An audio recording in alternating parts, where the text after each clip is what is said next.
Yo, this the Savage Scientist Ed, and in today's video, I'm going to show you how to configure Dev C++ default projects, and we're going to set it up for our 31-day course. I'm making this video to address the many questions people been sending me in my DMs on how to set up our projects. So in this video, we're going to go step by step in how to set up our projects in Dev C++.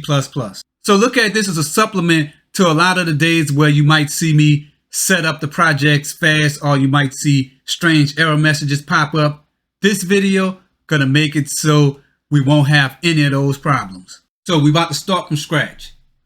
After you download Emount Dev C++, they might have different versions of Dev C++, but for this course we're gonna use Emount, whatever that is, Emount version of Dev C++. And then on our desktop, we're going to create a new folder and we're going to name it Programming. And select our Programming folder. And if you followed along from day one, you might see this Downloads folder. This is where we downloaded our Dev C++ executable. But you can skip that for right now.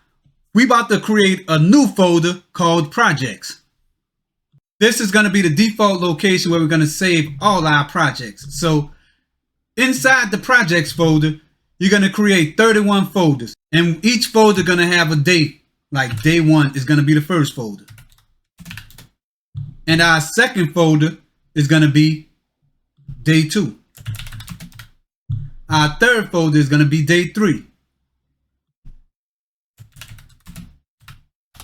So we're going to keep doing this until we get our 31 folders created. So after you create your 31 folders, we're going to close everything out and start Dev C++. And go into the Tools menu, and we're going to configure our environment options. Once environment options is clicked, you're going to select Directories. And right here, User Default Directory. We're going to hit the drop down arrow on desktop and locate our Programming folder. And next, select our Projects folder. Select OK, and there it is. And next, we're going to hit OK to close our environment options in the settings. And now whenever you create your next project, so let's go New Project. We're going to name this one Day 1 B.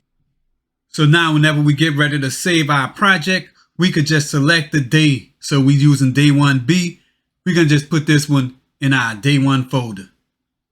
And that's all we have to do going forward.